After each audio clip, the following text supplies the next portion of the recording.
So in today's hyperdynamic threat environment, the mission of the Secret Service is clear. We cannot afford to fail. After reviewing the planning, event details, and coordination with partner agencies regarding the attempted assassination of former President Donald Trump on July 13th, our mission assurance review is nearing its completion. As I've said, this was a failure on the part of the United States Secret Service. It's important that we hold ourselves accountable for the failures of July 13th, and that we use the lessons learned to make sure that we do not have another failure like this again. The findings of the Mission Assurance Review have prompted the Secret Service to move into the accountability phase of this process. The Office of Professional Responsibility and the Office of Integrity are reviewing the findings. And as a result of these failures, what has become clear to me is we need a shift in paradigm and how we conduct our protective operations. As was demonstrated on Sunday in West Palm Beach, the threat level is evolving and requires this paradigm shift. But here are some of the findings from this Mission Assurance Review.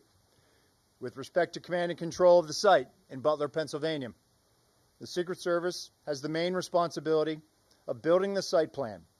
We cannot abdicate or defer our responsibilities to others.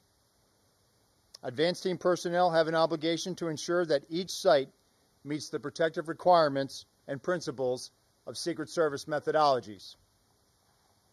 The Secret Service did not give clear guidance or direction to our local law enforcement partners.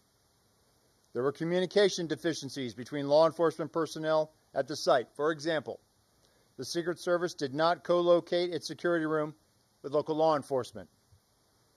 There was an over-reliance on mobile devices, resulting in information being siloed.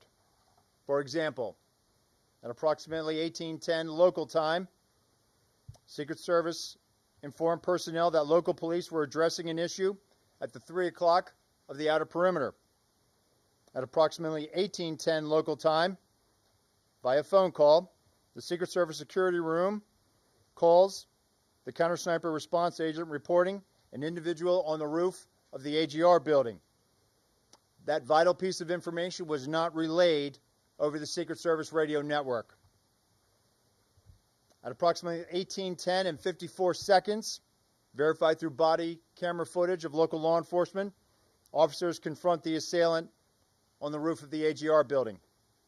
At 18:11:05, by a phone call, a site agent calls the assistant site agent to find out what exactly is going on at the 3 o'clock, and during that call, shots ring out.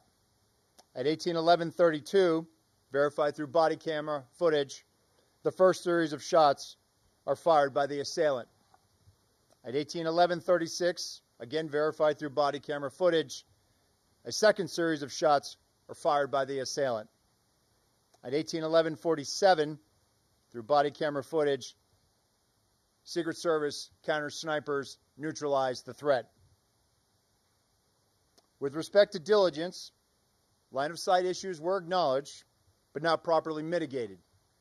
Issues were encountered the day of the visit with respect to line-of-sight concerns, but they were not escalated to supervisors.